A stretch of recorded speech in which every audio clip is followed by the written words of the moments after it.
Selamat pagi jemaatnya di Tuhan, Shalom. Puji nama Tuhan, pagi hari ini kembali kita bisa berkumpul bersama tempat ini. Kita mau menaikkan pujian, penyembahan, ucapan syukur kita kepada Tuhan.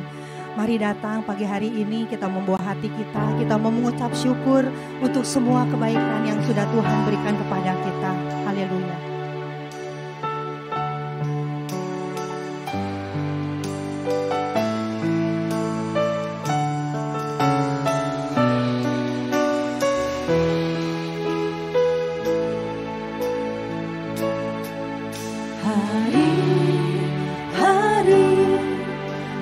Jalani,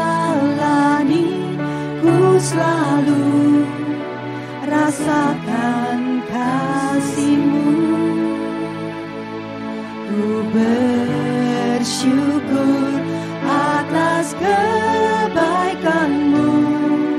Engkaulah Yesus Tuhanku. Semua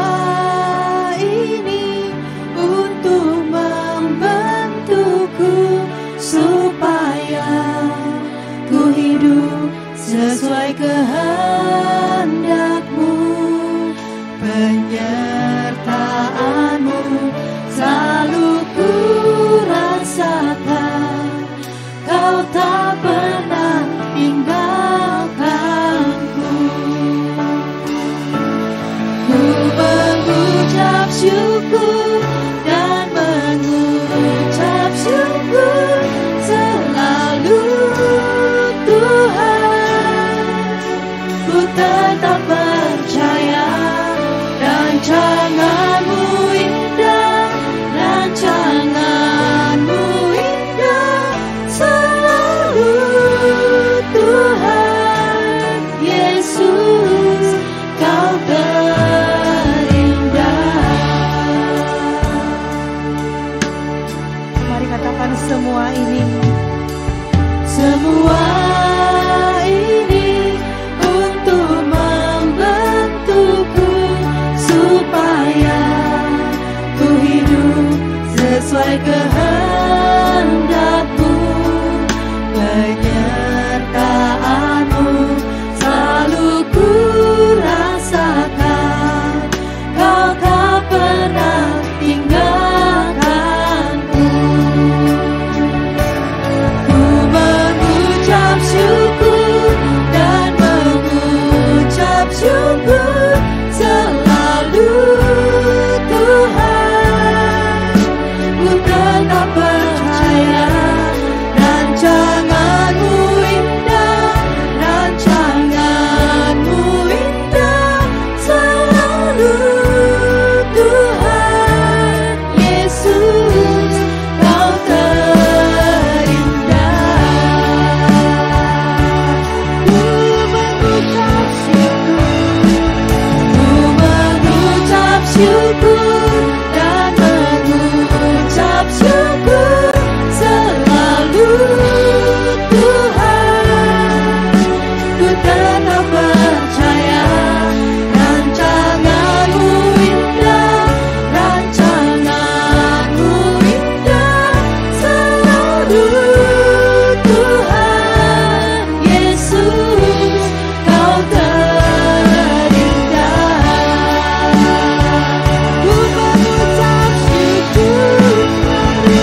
habis-habisnya kami merasakan kebaikan-Mu di dalam kehidupan kami Tuhan.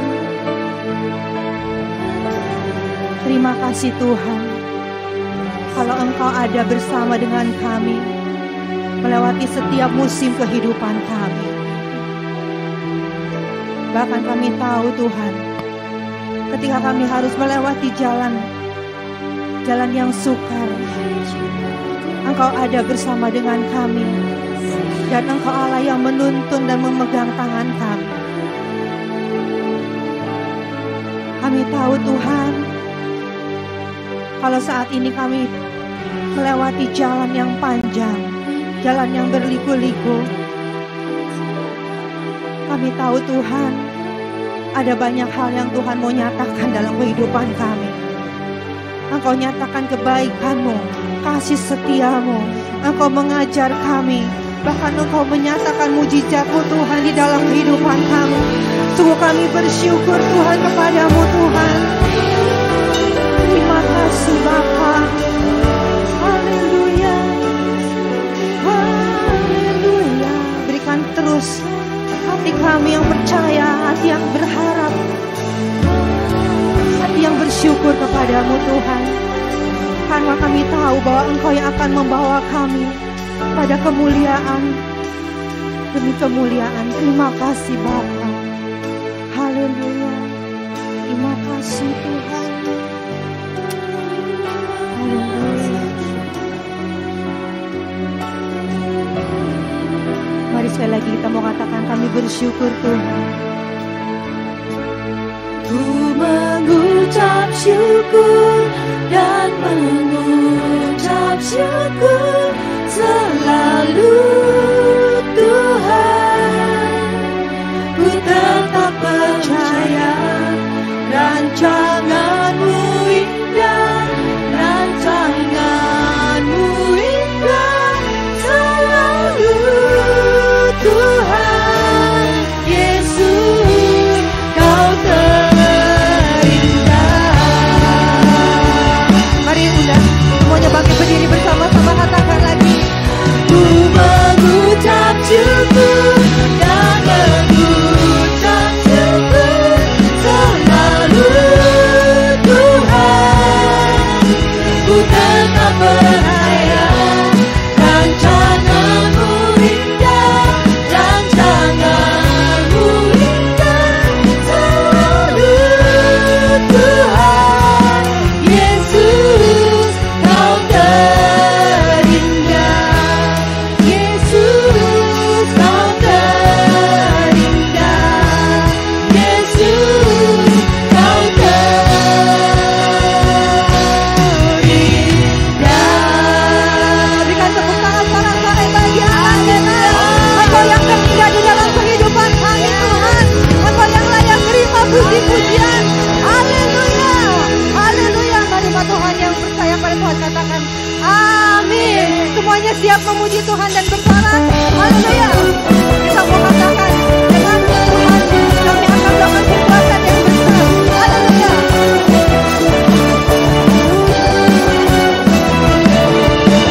Tak pernah ku ragu akan kesetiaan-Mu. Kau pegang hidupku sepenuh jiwaku. Ku yakin dan percaya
tiada bandingannya.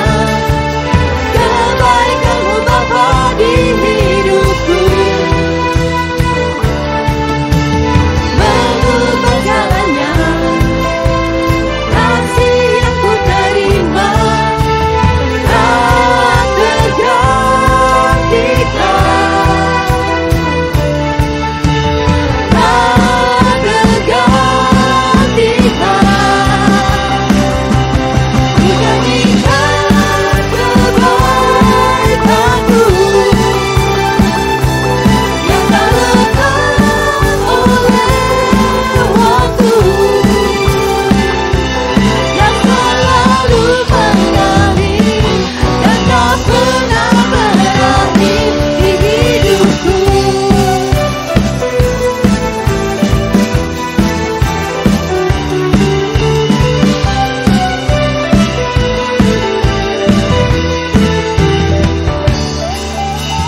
Tiada taranya, tiada bandingannya. Kebaikan-Mu Bapa di hidupku,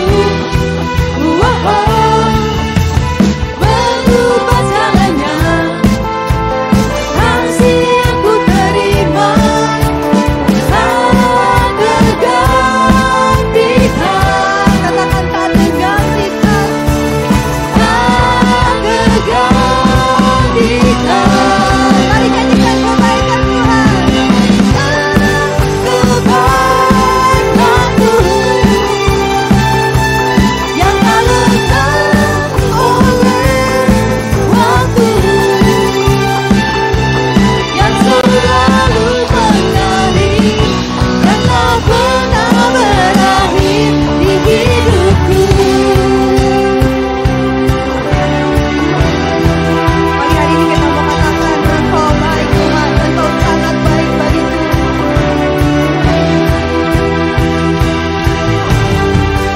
Engkau baik, sangat baik. Engkau baik bagiku. Katakan Engkau baik. Engkau baik, sangat baik. Engkau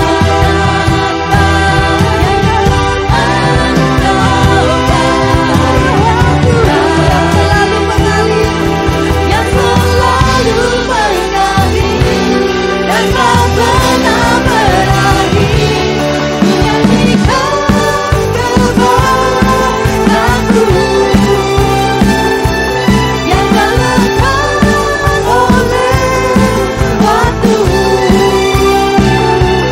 yang selalu mengalir dan tak pernah berakhir. Yang selalu mengalir dan tak pernah berakhir di hidupku.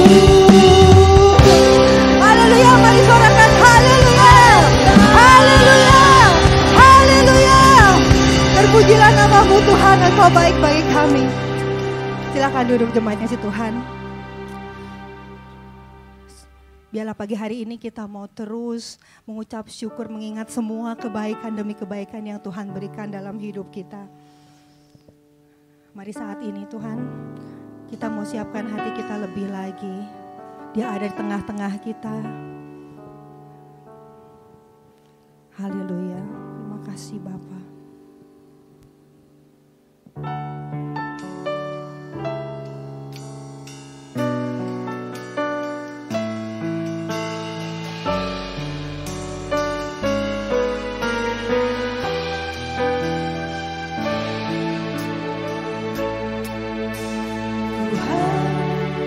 Sungguh ku bersyukur Kau menyertai hidupku selama ini Bapa. Ku berterima kasih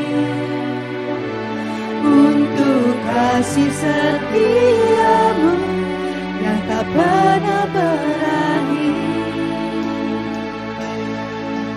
Ada hari ini karena Tuhan baik dan teramat baik.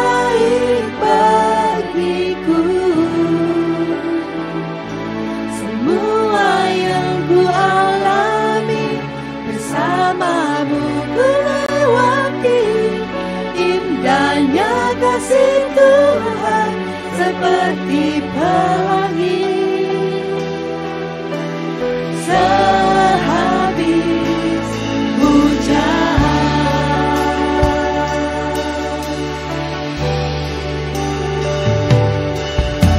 Tuhan, sungguh ku bersyukur Kau menyertai hidupku selama ini, Bapa.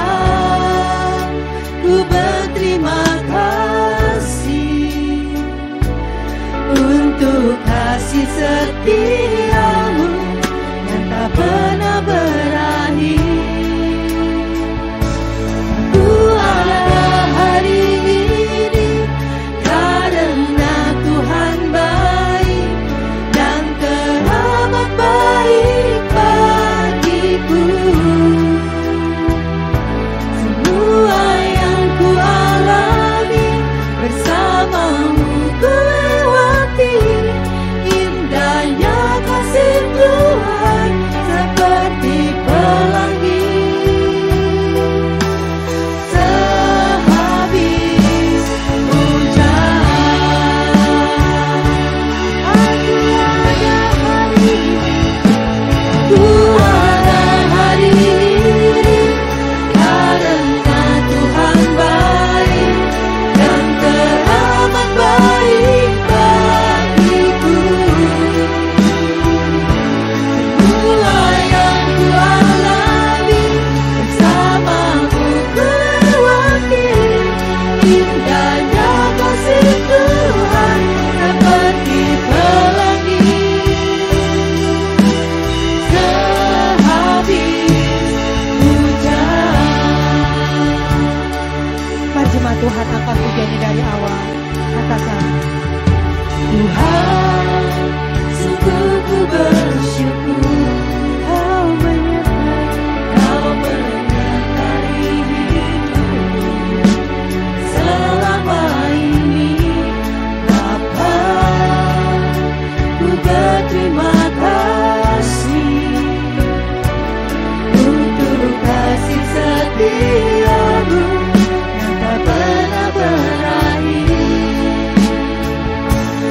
Ku ada hari ini karena Tuhan baik dan teramat baik bagiku. Semua yang ku alami bersamamu ku lewati.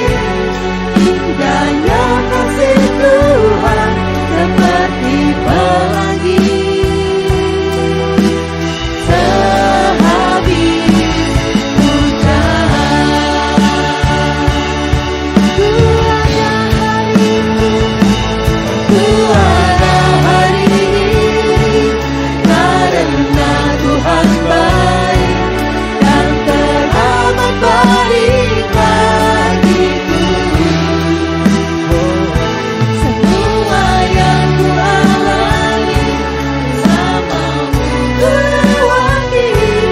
Indahnya kasih Tuhan seperti pelangi, sehabis hujan. Katakanlah, aku ada hari ini, aku ada hari ini karena Tuhan baik dan teramat baik bagiku. Semua yang ku alami bersamamu ku lewati. Indahnya kasih Tuhan seperti pelangi, indahnya kasih Tuhan seperti pelangi, indahnya kasih Tuhan seperti pelangi, sehabis hujan.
Bagi masa depan kami adalah masa depan yang penuh dengan pengharapan. Terima kasih Bapa.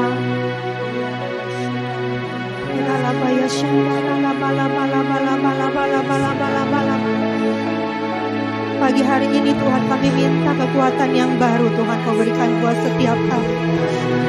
Curahkan pengurapan-Mu untuk kami Tuhan, supaya kami boleh mengerti Tuhan apa yang menjadi kehendak-Mu, supaya kami mengerti Tuhan apa yang menjadi jalan-Mu Tuhan buat kami, sehingga kami memiliki hati yang taat, sehingga kami juga tetap setia untuk berjalan di dalam rencana-Mu Tuhan. Terima kasih Bapa, terima kasih Tuhan. Kami tidak dapat berjalan sendiri Tuhan, kami perlu Engkau yang menyertai kami. Kami perlu Roh Kudus-Mu yang mengurapi kami setiap hari. Terima kasih Bapa, terima kasih Tuhan.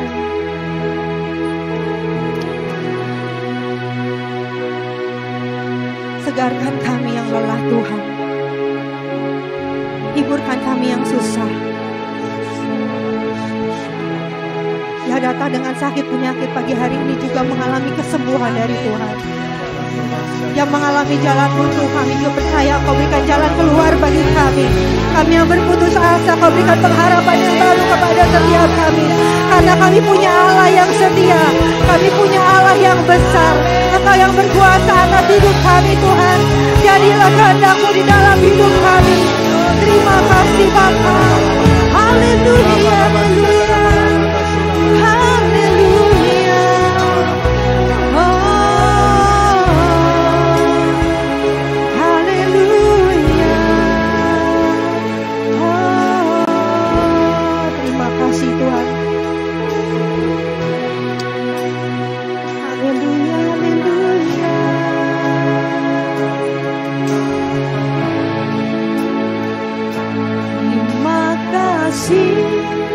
Buat cinta-Mu yang tanpa batas, Kau berikan hidupku, jadikanku berharga.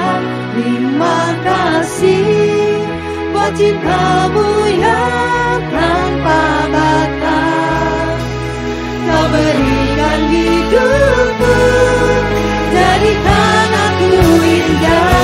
Terima kasih. Mari kita undang semuanya bangkit berdiri. Karena itu bersama-sama kita katakan terima kasih buat cinta-Mu yang tanpa batas, Kau berikan hidupku, jadikanku berharga.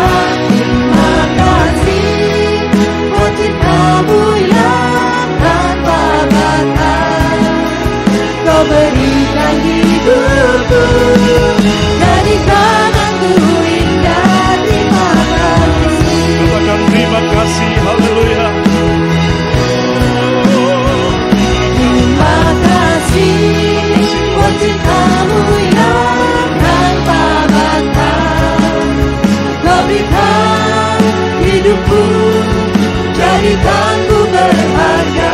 Terima kasih buat cintamu yang tanpa batas.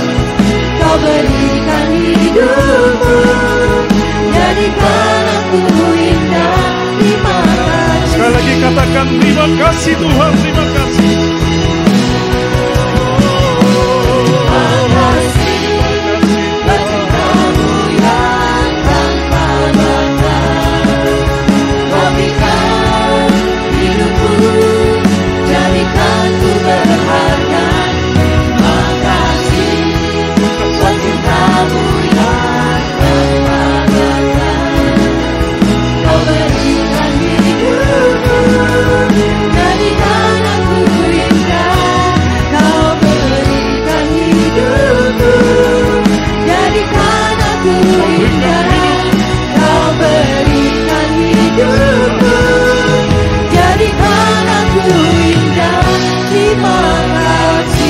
Sorak-sorai bagi Allah kita.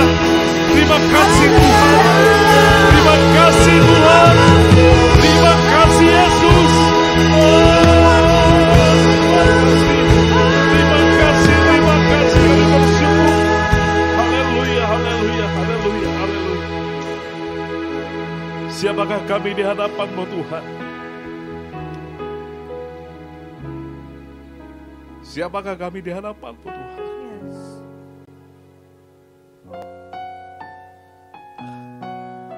Terima kasih Tuhan. Kami orang-orang yang tidak ada harganya Tuhan di hadapan-Mu karena dosa-dosa kami. Tapi karena kasih-Mu Tuhan, Engkau telah menganugerahkan kepada kami berkat keselamatan dalam hidup kami. Dengan apa boleh kami balas Tuhan kasih setia-Mu yang besar? Dengan apa boleh kami balas Tuhan pengorbanan-Mu yang begitu sangat luar biasa atas hidup kami? Selain kami mengucap terima kasih Tuhan. Terima kasih Tuhan. Terima kasih Tuhan, terima kasih, kami bersyukur. Oh haleluya.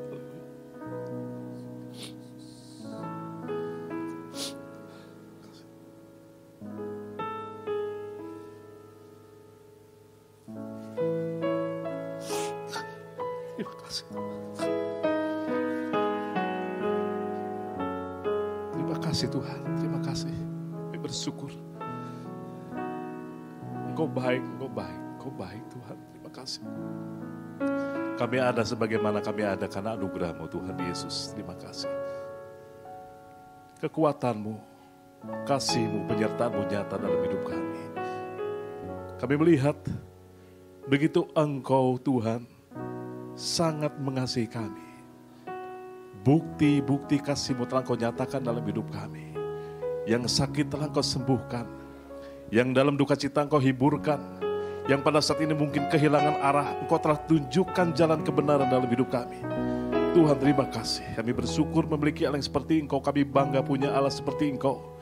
Engkau Yesus Juru Selamat kami, Tuhan kami. Engkau Allah kami, Engkau Raja di atas segala Raja. Engkau Tuhan kami, oh haleluya Tuhan. Haleluya Tuhan, haleluya Tuhan. Terima kasih. Terima kasih Tuhan, terima kasih.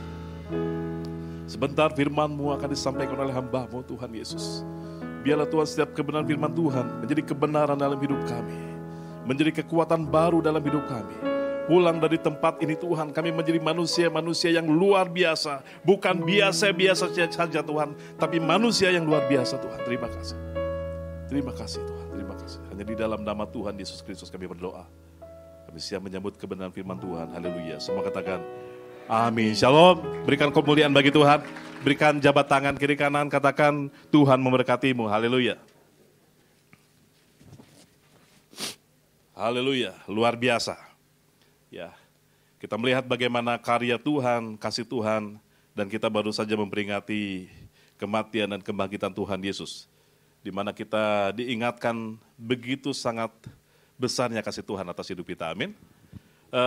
Bapak, Ibu, saudara-saudara sekalian, mungkin pernah mengalami kehilangan barang yang begitu berharga dalam hidup saudara. Apa kira-kira contoh barang berharga yang mungkin sangat disayangi? iPhone mungkin ya. atau handphone apalah ya. Pernah gak kehilangan barang tersebut? Ada yang pernah hilang? Bagaimana, gelisah? Gelisah ya. Saya pernah kehilangan handphone waktu habis memimpin ibadah penghiburan di Bumi Baru.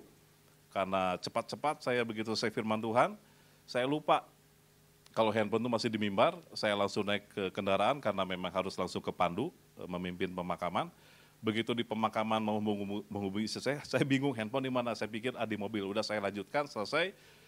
Cari-cari di mobil ternyata tidak ada. Dan waktu saya minta telepon istri saya melalui teman saya, ternyata telepon saya dilacak tuh masih di Bumi Baru. Ya, saya cek ternyata hilang. Ya hilang. Memang ya Android ya. Tapi di dalamnya itu ada hal-hal yang begitu sangat berharga. Begitu sangat gelisah pada saat saya kehilangan handphone saya. Begitu mungkin Bapak Ibu ya pernah mengalami kehilangan barang yang begitu sangat berharga. Waktu kecil saya tinggal di Cimahi. Cimahi zaman dulu waktu saya kecil tidak seperti Cimahi saat ini. Ya dulu itu saya masih ingat di belakang rumah saya itu ada kolam besar. Dan di belakangnya hamparan sawah begitu sangat luas, dan dari belakang rumah saya itu bisa terlihat pemandangan Gunung Tangkuban Perahu dan Gunung Burangrang itu terlihat. Ya, Gunung Bukit Tunggul itu terlihat, tidak terhalangi oleh bangunan-bangunan. Sangat indah kalau sore hari saya melihat, begitu sangat indah. Beda dengan sekarang, sudah tertutup oleh bangunan-bangunan, ya perumahan segala macam. Nah dulu mohon maaf, kami itu keluarga tidak punya MCK sendiri di kamar mandi. Kamar mandi ada tetapi tidak punya kloset untuk buang air besar. Nah, jadi biasa ya zaman-zaman dulu ya, orang kalau mau buang air besar itu disediakan satu tempat WC umum di kolam ikan tersebut. Ya mungkin ada yang pernah mengalami seperti itu.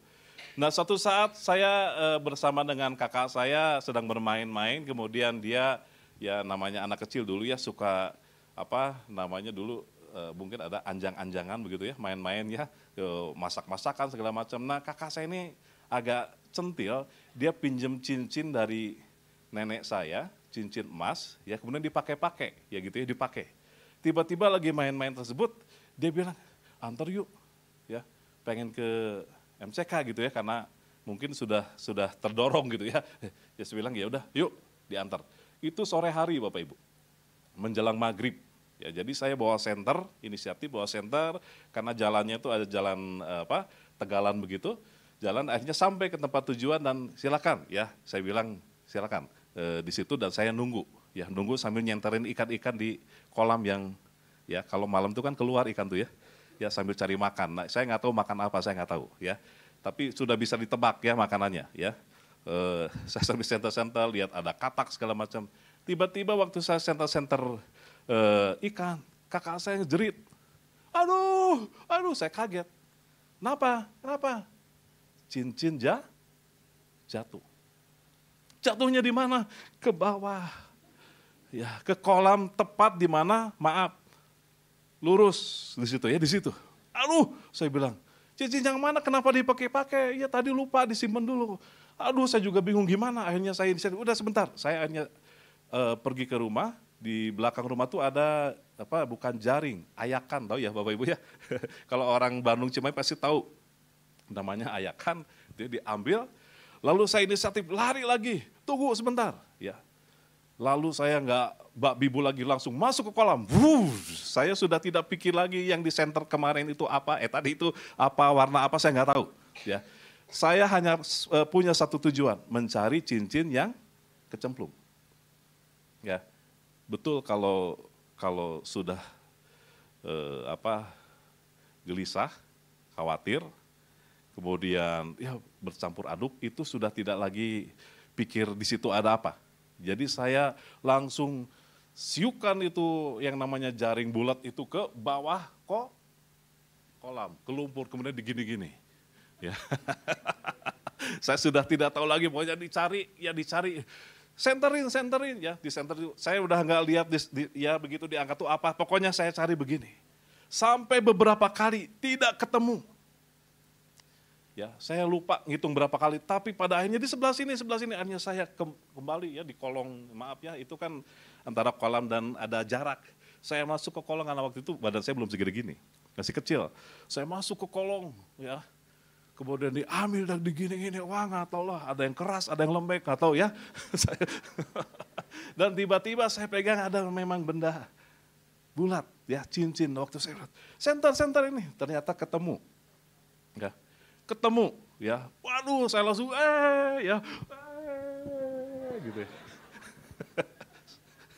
Dulu kan puji Tuhan bukan puji Tuhan ya, dulu saya belum bertobat gitu ya, wah teriak-teriak. Baru ketahuan pas di rumah ya, di rumah kok bau-bau apa gitu ya, dan ternyata muka saya penuh lumpur dan nggak tahu campur apa. Begitu sangat senangnya kakak saya itu dibaptis sama saya, yang kehilangan cincin itu, kalau cerita itu pasti ketawa-ketawa ya.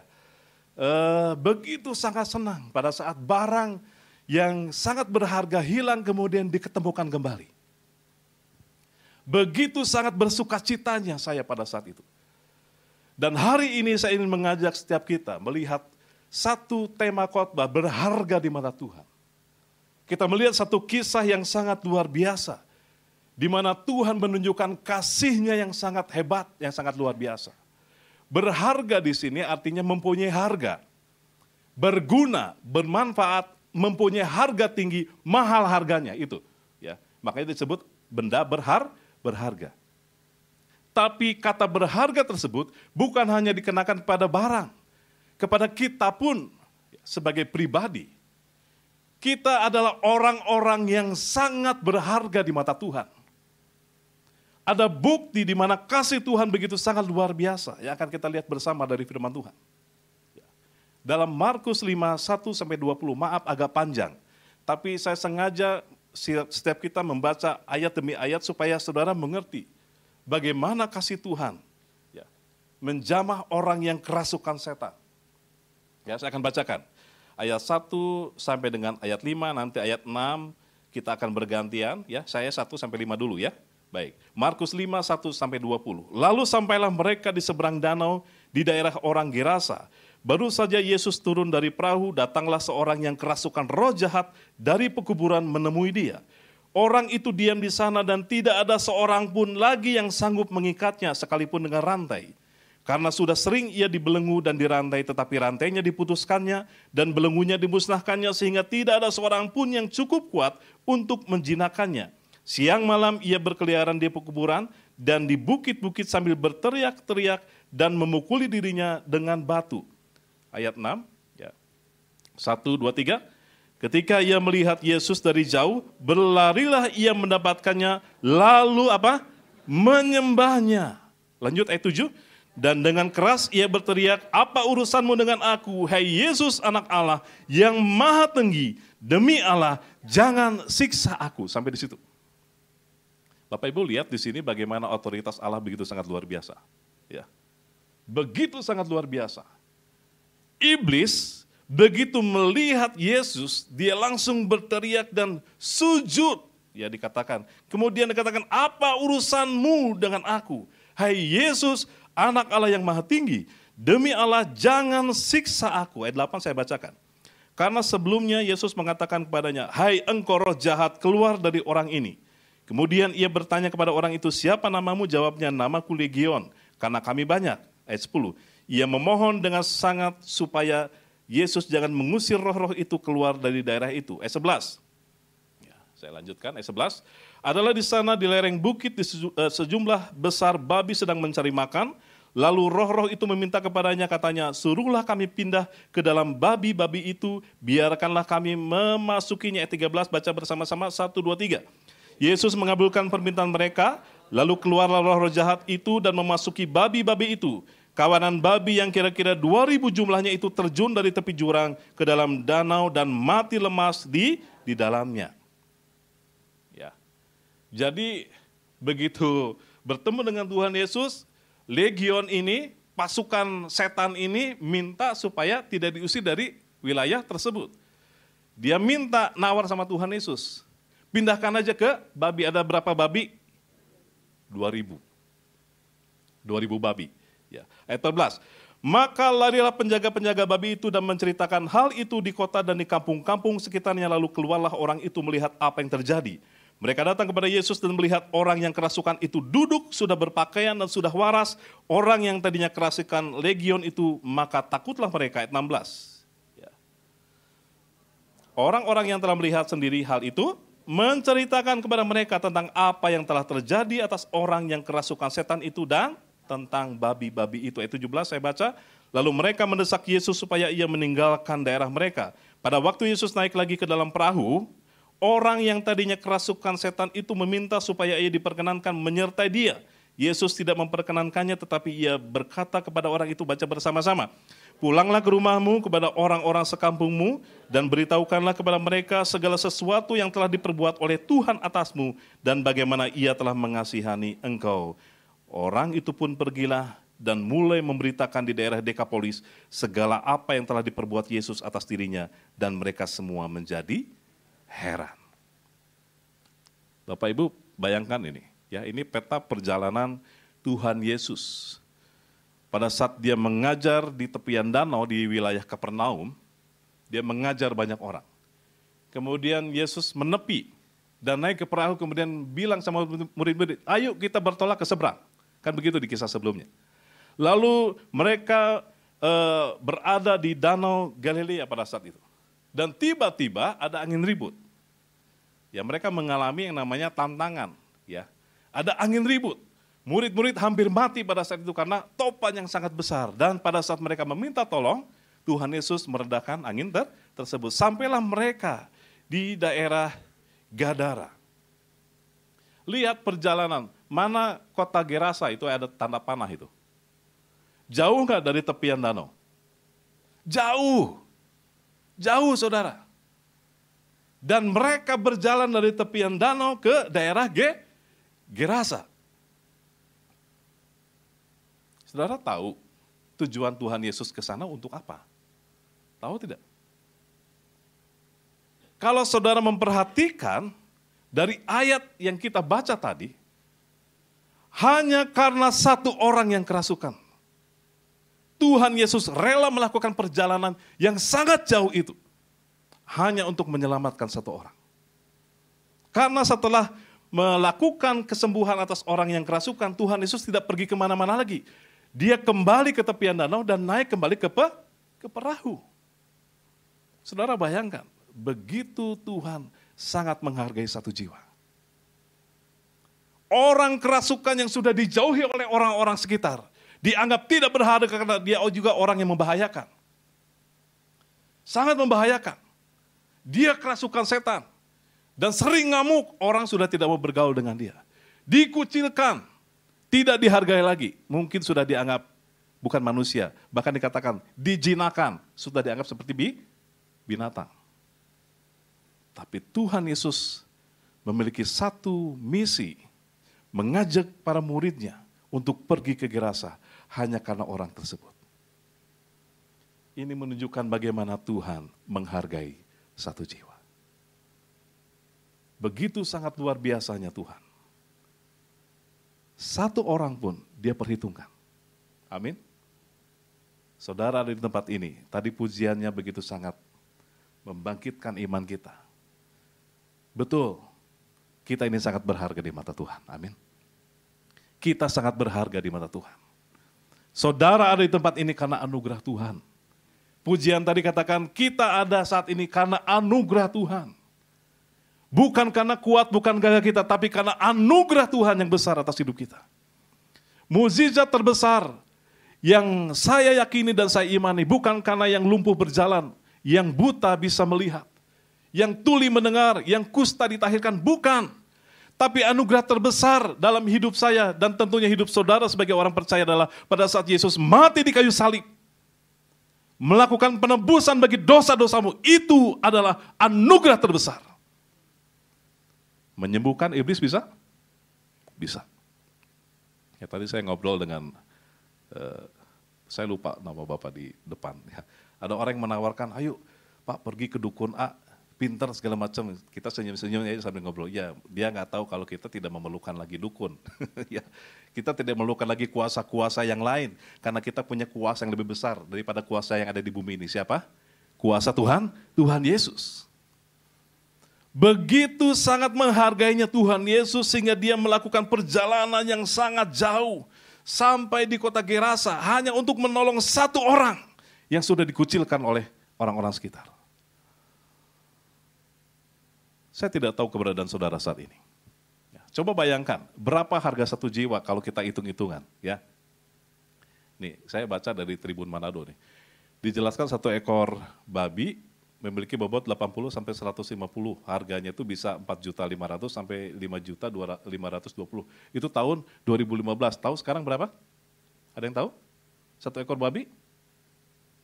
Nggak pernah belanja ya ke pasar apa? Pasar apa tuh di situ? Bahasa apal banget ya. Ya saya lihat di sini ya itu ya babi itu dipotong apanya itu jadi uang gitu ya, jadi uang. Nah, ini saya lihat 4.500.000 sampai 5.520. Coba kalau misalnya dihitung aja ya, dihitung Nah, harga satu ekor tadi 4,5 juta ya. 4.500.000 kali 2.000 ya. Saya dapat angka 9 apa tuh? Satu orang 9 miliar gitu ya. Kalau dihitung itu secara angka ya. Sangat berharga saudara. Satu jiwa. Harga yang sangat mahal. Mungkin lebih harganya daripada 9 miliar. Seorang yang kerasukan di Gerasa, orang sudah tidak menghargai lagi. Orang sudah mengucilkan dia. Sudah tidak dianggap manusia lagi. Tetapi Tuhan menghargai orang tersebut. Menghargai pribadi tersebut, menghargai orang tersebut, begitu sangat luar biasanya. Nah saudara, kalau saat ini saudara melihat ada satu ajaran ya, ajaran yang lagi rame, apa katanya? Wah ya semua mengikuti, Kristen progresif katanya gitu ya. Progresif itu berarti bisa disesuaikan dengan kebutuhan, ya. Jadi bisa diubah aturannya sesuai dengan kebutuhan zaman. Nah sekarang lagi rame dan banyak pengikutnya. Bapak Ibu jangan berpikir bahwa itu mah hanya orang iseng ya di YouTube di apa pengikut. Enggak, orang yang ngikut banyak. Ya. Orang yang mengikut banyak. Dan kita baca dulu ayat ini Bapak Ibu. Ya kita baca sama-sama. 1, 2, 3. Karena begitu besar kasih Allah akan dunia ini sehingga ia mengaruniakan anak yang tunggal supaya setiap orang yang apa? Sekali lagi yang apa? Yang percaya kepadanya tidak binasa. Di sini tidak dikatakan supaya semua orang.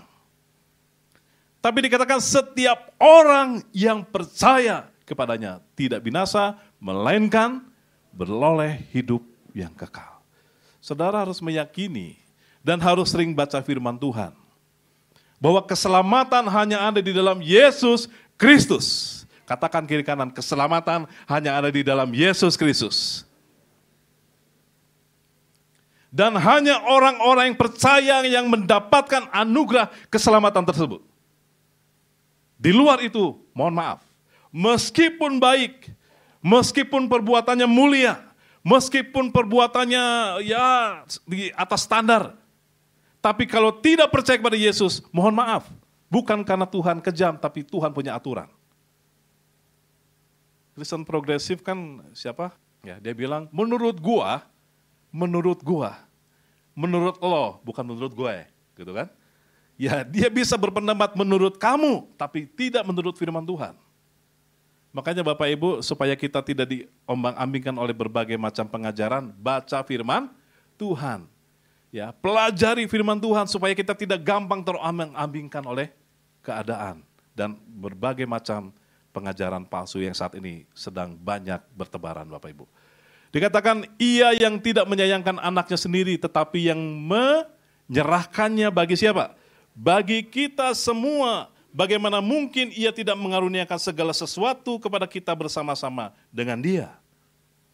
Saya ingin mengajak Bapak Ibu. Kenapa saya membahas tentang berharganya kita di mata Tuhan? Kita harus flashback dan saudara harus diingatkan kembali bahwa Yesus Kristus itu adalah juru selamat untuk kita semua. Amin. Karena ini ada salah seorang hamba Tuhan yang cukup terkenal. Hamba Tuhan yang dalam pengajarannya dulu saya kagum pengajaran, tapi sekarang justru makin makin melenceng, yang mengatakan bahwa juru selamat itu bukan Tuhan Yesus Kristus, ya. Tapi Yahweh, ya betul, ya. Betul, tapi peran Tuhan Yesus sudah mulai disingkirkan, tidak mengakui lagi bahwa Kristus Tuhan. Ini sudah mulai aneh-aneh. Maaf, makanya saya minta sama Tuhan jangan terlalu pinter. Ya, untuk bahas jangan terlalu pinter karena kadang-kadang jadi keblinger, ya. Terlalu pinter itu kadang-kadang jadi keblinger, ngotak-atik firman Tuhan, akhirnya muncul teologi yang aneh-aneh. Saya berharap Bapak Ibu Gembala sidang tempat ini senantiasa memberikan pengajaran-pengajaran yang sehat, dan saya percaya pasti memberikan pengajaran yang sehat. Supaya kita tidak diombang-ambingkan. Sekarang bertebaran pengajaran-pengajaran palsu di media sosial. Hati-hati, jangan sekedar mendengar kemudian ditelan dan ya udah percaya, jangan. Ya, kalau ada yang meragukan, diskusikan dengan Bapak Gembala ya Pak ya. Diskusikan dengan hamba-hamba Tuhan di tempat ini. Apakah betul pengajaran ini? Dan kalau boleh diadakan seminar supaya jemaat semakin dikuatkan dan tahu mana yang salah, mana yang benar. Nah, Bapak Ibu, apa misi Tuhan Yesus atas dunia? Yang pertama, kita tahu bahwa dosa memisahkan Allah dan manusia. Betul? Setuju? Dosa memisahkan Allah dan manusia?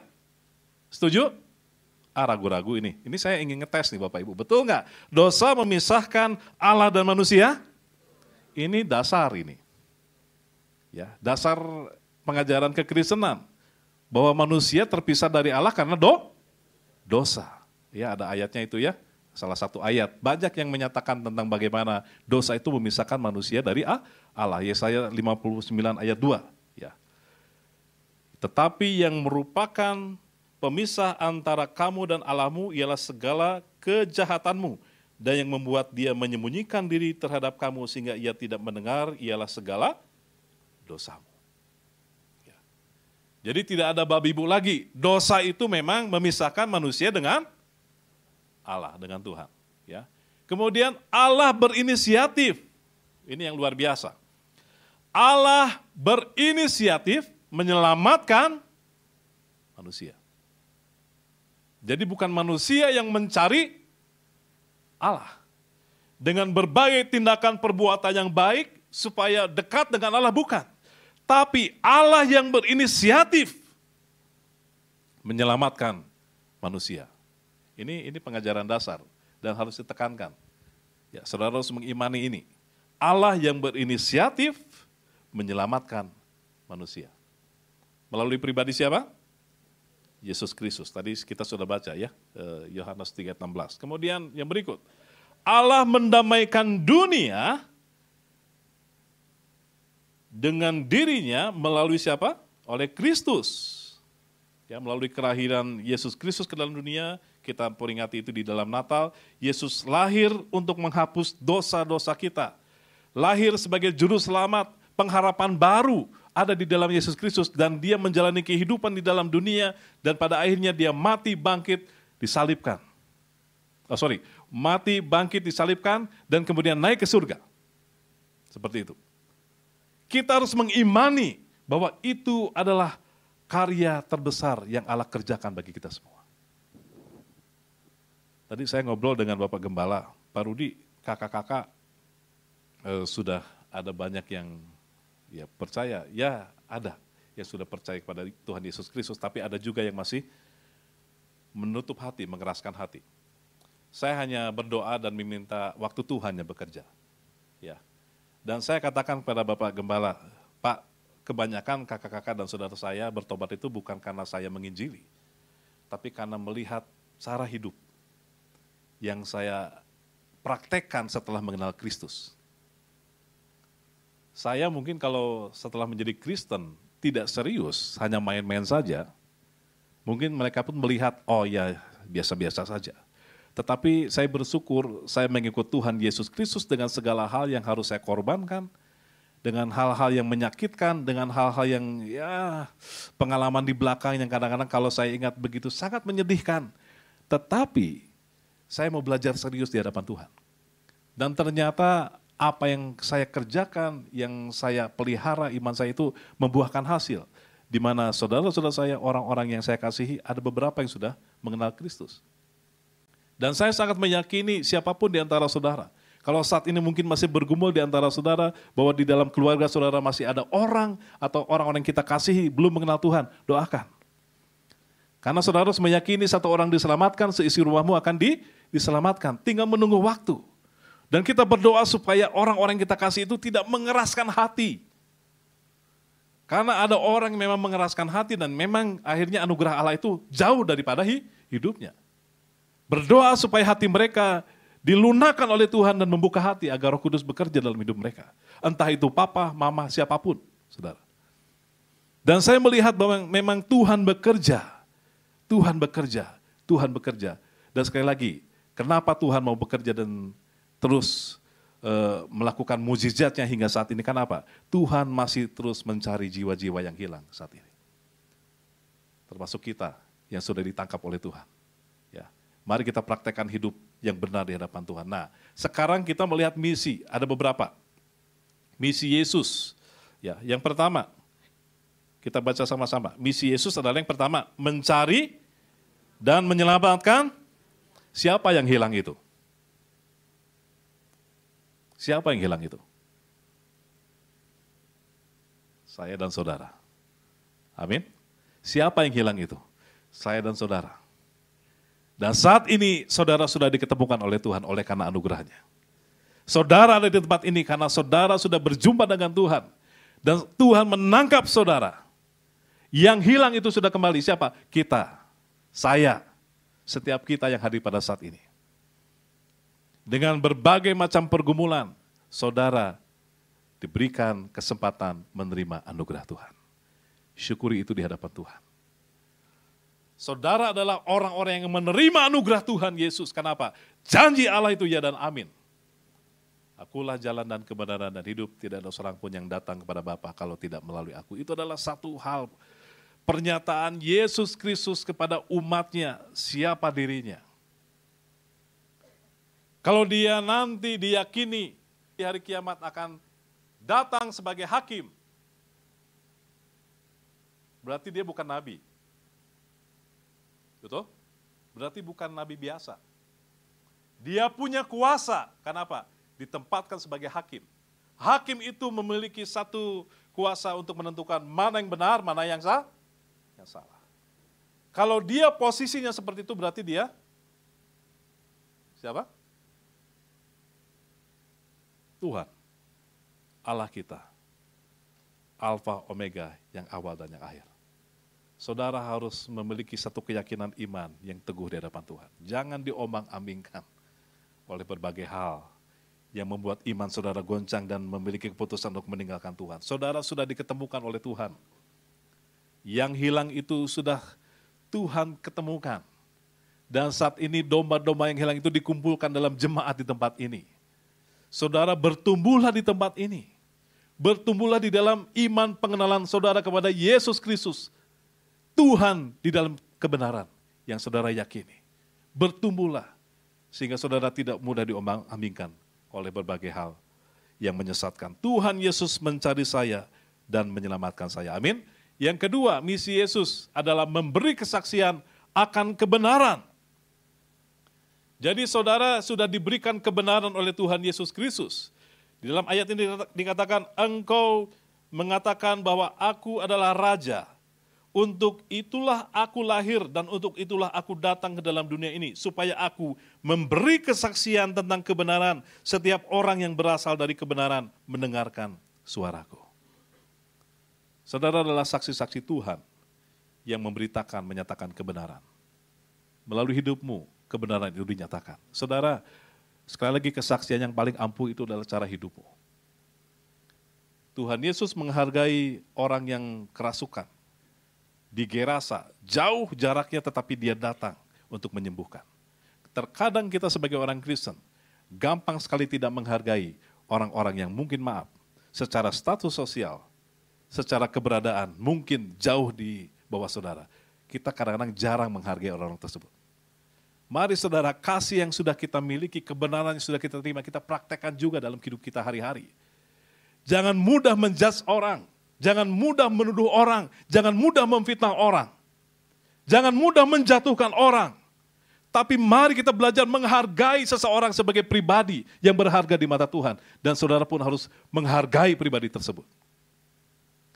Tuhan Yesus tidak pernah memandang orang itu layak atau tidak, tapi dia datang menyembuhkan. Memulihkan hidupnya, bahkan orang yang sudah dijauhi itu dijadikan saksi oleh Tuhan. Orang yang tadi di Gerasa setelah disembuhkan itu jadi apa Bapak Ibu? Jadi apa tadi? Jadi apa? Jadi saksi tentang perbuatan Tuhan Yesus yang sudah dikerjakan atas hidupnya. Dia memberitakan, menceritakan apa yang terjadi atas hidupnya. Nah begitu pun buat Bapak Ibu Saudara. Saudara sudah diberikan anugerah oleh Tuhan. Dan itu yang harus saudara nyatakan dalam hidup saudara. Bahwa aku adalah orang yang sudah diberikan anugerah oleh Tuhan. Diberikan hidup baru. Nyatakan itu melalui hidupmu. Sehingga orang melihat, oh benar, orang yang percaya kepada Tuhan Yesus Kristus itu memiliki nilai yang beda dengan kebanyakan orang yang tidak mengenal kebenaran itu. Percuma saudara, sering ke gereja tetapi hidupmu bulak-balik hidup di dalam kesalahan dan dosa. Buat apa? Pak, saya lemah. Betul, manusia itu lemah. Gampang melakukan kesalahan. Tetapi masa akan melakukan salah terus. Saudara punya anak? Punya ya, ada yang sudah punya anak. Nah, kalau saudara melihat anak saudara melakukan kesalahan, kesal nggak? Kesal lah. Kok anak ini nggak berubah, dikasih tahu bandel, bolak-balik terus. Bolak-balik. Dan kita akan memberikan hukuman yang lebih keras lagi. Kalau anak kita bandel seperti itu. Tetap aja. Ya. Orang tua frustasi akhirnya, seperti itu. Saudara, jangan sampai kita berperilaku seperti anak yang terus bandel, bolak-balik dengan kesalahan yang sama. Tidak mau bertobat, seperti itu. Bertobat itu kan metanoia ya, dalam bahasa aslinya berbalik berapa? 360 derajat. Berapa? 180 ya, jangan 360. Kalau berbuat dosa, balik lagi ya. Ini 180 derajat. Ya. Dari yang pemarah jadi peramah. Ya. Dari yang tadinya suka, wah sedikit-sedikit marah, sedikit marah. Jadi orang yang lembut hatinya. Karena Tuhan sudah ada dalam hidup kita. Dari orang yang tadinya kalau marah, maki-maki dengan kata-kata. Oh, jadi orang yang berkata-kata lembut. Dan bijaksana pada saat memberitahu ada kesalahan terhadap bawahan kita, pekerja kita, siapapun. Saya di pekerjaan dikenal selalu ya kepala proyek atau mandor, Bapak mah terlalu baik. Ya. Mimpin proyek, pekerjaan, bangun rumah itu nggak gampang. Ya. Dengan mempekerjakan banyak tukang, setiap tukang itu punya karakter masing-masing. Ya, kalau pekerjaan jelek yang dimarahin siapa? Saya, saudara. Ya, karena saya memang mengikat kontrak dengan yang punya rumah. Kalau ada yang tidak benar, sudutannya salah atau ukurannya salah, saya yang dimarahin. Apalagi kalau interior itu harus rapi. Kalau sedikit saja ada tidak rapi, yang namanya punya rumah kan, nggak mau ganti, bongkar segala macam, saya yang kena. Padahal itu pekerjaan, saya sudah awasi, tapi ada aja yang namanya miss, seperti itu. Ya. Ada aja gitu, hal-hal yang ya, tapi saya selalu belajar. Ya. Kalau ada sesuatu, saya panggil, ini salah. Ya, harusnya, oh iya Pak, maaf, saya lagi sakit kemarin. Ya, kadang-kadang ada begitu, saya lagi sakit, dipaksakan dia bekerja, saya bilang, makanya kalau sakit bilang, supaya istirahat, nggak usah kerja, seperti itu. Ya. Waktu mengalami ambruk, waktu saya pernah ceritakan di Ciwidey, ambruk nimpa villa orang, itu saya datang, semua sudah pada takut saya apa? Wah, ya jadi Hulk. Saya datang ke situ, saya hanya bilang, udah kumpul, ada korban nggak? Nggak, ya udah, ya yuk semua yang punya keyakinan Muslim baca Al-Fatihah sebagai ucapan syukur dengan ada korban. Saya berdoa menurut keyakinan saya berdoa bersyukur karena Pak tidak ada korban. Sudah selesai, saya bilang strateginya apa untuk memperbaiki. Udah situ. Mereka berpikir saya akan marah besar karena Pak. Oh ya, Bapak Ibu lagi ngebangun tiba-tiba nimpa villa orang, ya. Itu bukan masalah perkara kecil, ya. Dan banyak hal. Mereka selalu bilang, Bapak terlalu baik. Ini mohon maaf ya, bukan Bapak bager teuing. Tapi jujur Bapak Ibu, rasanya berat kalau saya harus marah-marah ya. Dengan hal-hal yang memang sebetulnya bisa diperbaiki. Tapi saya melihat bahwa hal tersebut saya contohkan kepada pegawai pekerja tetap saya itu, mereka pun dalam mengerjakan sesuatu tidak gampang untuk naik emosi. Seperti itu. Kemudian yang berikut Bapak Ibu. Ya, misi Yesus memberi hidup dan kelimpahan. Memberi hidup dan kelimpahan. Kelimpahan bukan berbicara masalah harta. Damai sejahtera yang melimpah dalam hidup kita. Itu adalah hal yang luar biasa. Saya menantang untuk saudara yang merasa bahwa saudara tidak berharga. Saudara mungkin mengalami satu kepahitan di belakang. Punya akar pahit dengan masa lalumu. Saudara merasa bahwa saudara tidak berharga. Tidak punya arti lagi. Saudara, Tuhan menghargai hidupmu. Jangan terus saudara hidup diliputi oleh rasa pahit di belakang. Karena saya masih banyak menjumpai orang-orang yang sudah bertahun-tahun pelayanan tetapi diikat oleh masa lalu. Setiap ketemu selalu menceritakan tentang bagaimana masa lalunya hidup begitu pahit karena orang tuanya bercerai. Papanya galak, mamanya mentelantarkan. Hal-hal itu terus diceritakan. Sampai saya bilang, sudah cukup. Tapi ketemu cerita lagi tentang masa lalunya. Kenapa? Belum dilepaskan kepahitan itu. Saya katakan, kamu berharga di hadapan Tuhan. Kamu jangan mengikatkan diri kepada masa lalumu yang begitu pahit. Yuk arahkan hidupmu ke depan. Saya bilang. Yang lalu sudah berlalu dan itu sudah tidak bisa diubah lagi. Karena itu sudah terjadi. Betul? Kita tidak bisa balik lagi ke belakang. Karena masa lalu kita yang buruk. Mengubahnya nggak bisa. Itu sudah terjadi. Dan itu yang membentuk kita hari ini. Yang penting sekarang, hari ini kita melihat ke depan. Berjalan bersama dengan Tuhan Yesus. Hidup berkelimpahan. Karena Dia yang sudah memberikan hidup bagi kita. Yuk, damai sejahtera itu terus undang dalam hidupmu. Saya katakan, undang damai sejahtera itu. Supaya kamu bisa melupakan 100% enggak. Tapi paling tidak mengingat-ingat terus. Karena saudara banyak orang sekarang mengingat-ingat terus masa lalu yang buruk. Sehingga saudara rasanya mau maju itu berat bersama dengan Tuhan. Kenapa? Terikat oleh masa lalu. Saudara merasa tidak layak untuk melayani Tuhan. Saudara merasa tidak layak kalau Bapak Gembala memberikan tugas. Saya nggak layak Pak. Saudara itu iblis yang membuat saudara berpikir seperti itu. Iblis senang saudara tetap terikat oleh masa lalu kepahitan saudara. Lepaskan itu. Di hadapan Tuhan. Lepaskan itu. Tuhan, aku nggak mampu untuk mengubah masa lalu. Aku banyak mengalami kepahitan tapi aku berserah kepadamu. Mengarahkan hidupku kepadamu Tuhan. Damai sejahtera-Mu melimpah. Seperti apa? Tuhan yang sudah memberikan hidup dan kelimpahan dalam hidup kita.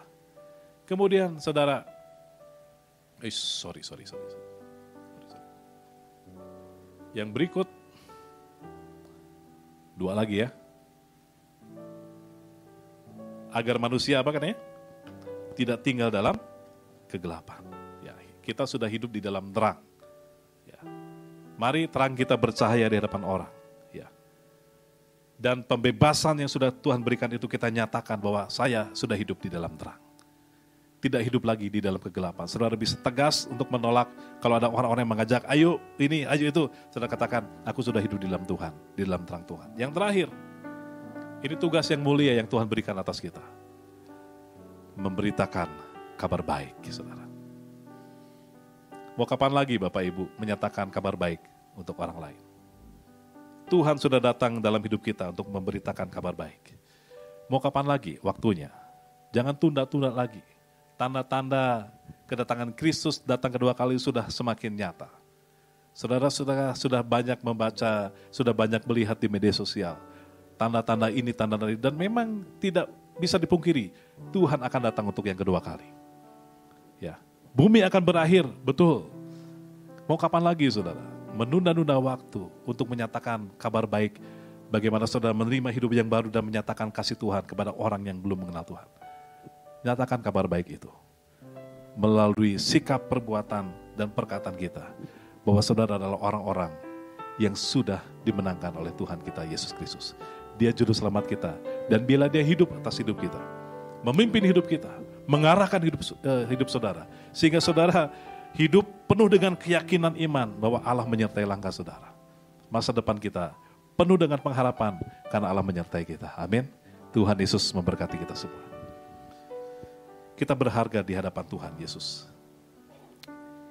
Sebagai ungkapan syukur dan doa kita di hadapan Tuhan, kita angkat pujian berharga di mata-Mu Tuhan Yesus. Terima kasih Tuhan. Bagai tanah liat dalam tangan-Mu, Kau jadikan bejana yang indah. Demikian aku dalam tangan-Mu, ku sungguh berharga di mata-Mu. Bagai tanah liat di dalam tangan-Mu, bagai tanah liat dalam tangan-Mu, Kau jadikan bejana yang indah. Demikian aku dalam tangan-Mu, ku sungguh berharga di mata-Mu. Mari kita bangkit berdiri. Engkaulah Tuhan, Kaulah penjunan, Kau memilihku dan membantuku, Kau buatku hidup di hadapan-Mu, untuk nyatakan kemuliaan. Engkaulah Tuhan, Engkaulah Tuhan, Kaulah penjunan, Kau memilihku dan membantuku, Kau buatku hidup di hadapan-Mu, untuk nyatakan kemuliaan. Biar musik saja menaikkan pujian ini. Kita telah melihat bagian firman Tuhan. Begitu Tuhan sangat menghargai satu jiwa yang terhilang. Orang yang kerasukan legion. Orang ini sudah menderita bertahun-tahun. Dia hidup sendirian, dikucilkan oleh masyarakat sekitar. Karena hidupnya tidak terkendali, hidupnya dikuasai oleh kuasa-kuasa setan.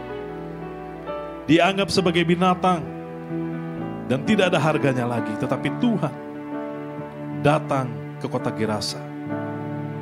Dia menyatakan kuasanya. Dia menyembuhkan orang yang kerasukan ini. Dan dipulihkan kehidupannya. Dan diutusnya orang yang sudah tidak dianggap berharga di mata masyarakat ini menjadi saksi Tuhan, menceritakan perbuatan-perbuatan yang besar. Kisah yang luar biasa yang membuat kita bersyukur kepada Tuhan. Karena Tuhan begitu baik. Siapakah kita di hadapan Tuhan? Siapakah saudara di hadapan Tuhan? Sehingga Tuhan telah melayakan saudara, melayakan kita semua ada di hadapan Tuhan. Dibentuk oleh tangan Tuhan. Dijadikan bejana yang indah. Dan kita diberikan satu tugas oleh Tuhan untuk menyatakan kemuliaan Tuhan. Tuhan, kami bersyukur Tuhan Yesus. Bersyukur karena Engkau baik. Karena Engkau baik Tuhan Yesus. Karena Engkau baik. Bagai tanah liat dalam tangan-Mu, Kau jadikan bejana yang indah. Demikian aku dalam tangan-Mu, ku sungguh berharga di mata-Mu. Engkaulah Tuhan, Kaulah penjunan dalam hidup kami. Engkaulah Tuhan, Kaulah penjunan, Kau memilihku dan membantuku, Kau buatku hidup di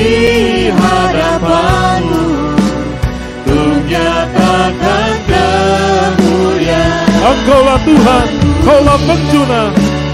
Engkaulah Tuhan, Kaulah penjuna, Kau memilihku dan membentukku, Kau buatku hidup di hadapanmu, untuk nyatakan kemuliaan-Mu. Untuk nyatakan kemuliaan-Mu, untuk nyatakan kemuliaan-Mu. Haleluya Tuhan Yesus, inilah kami. Terima kasih Tuhan Yesus, Engkau yang telah menemukan kami, Engkau yang telah membentuk kami Tuhan Yesus di dalam tangan-Mu. Engkau menjadikan kami bejana yang indah. Demikianlah hidup kami di tangan-Mu Tuhan. Terima kasih Tuhan. Terima kasih Tuhan, terima kasih untuk firman Tuhan yang telah kami dengar pada pagi hari ini, mengingatkan begitu Engkau menghargai hidup kami. Terima kasih Tuhan, Engkau menghargai satu jiwa yang terhilang dan Engkau telah menemukan kami. Jadikan kami bejana yang indah Tuhan, untuk menyatakan kemuliaan-Mu dimanapun kami berada. Terima kasih Tuhan, memberkati jemaat-Mu Tuhan, memberkati Bapak Gembala, Ibu Gembala, seluruh pengurus yang ada, para pelayan-Mu Tuhan di tempat ini, menjadi satu kesatuan dan menyatakan kemuliaan-Mu dimanapun mereka berada. Di dalam nama Tuhan Yesus Kristus kami berdoa mengucap syukur atas kebenaran firman Tuhan yang telah kami dengar. Haleluya, semua katakan amin. Silakan duduk. Haleluya. Jemaat yang dikasih Tuhan Yesus, sebentar kita akhir ibadah kita pada pagi hari ini. Saya undang kita angkat kedua belah tangan kita, arahkan hati kita, fokuskan dan terus terhubung dengan Yesus senantiasa. Pergilah, pulanglah dan jadilah saksi-saksi Kristus. Mari jemaat yang dikasih Tuhan, terimalah berkat damai dan sejahtera daripada Allah Bapa, kasih karunia daripada Tuhan Yesus Kristus, dan persekutuan Roh Kudus yang indah dan manis menyertai setiap kita semua, mulai daripada pagi hari yang indah ini sampai hari Maranatha. Tuhan Yesus menjemput setiap kita di awan-awan yang permai. Setiap kita percaya menerima, kita sama-sama katakan amin. Tuhan Yesus berkati.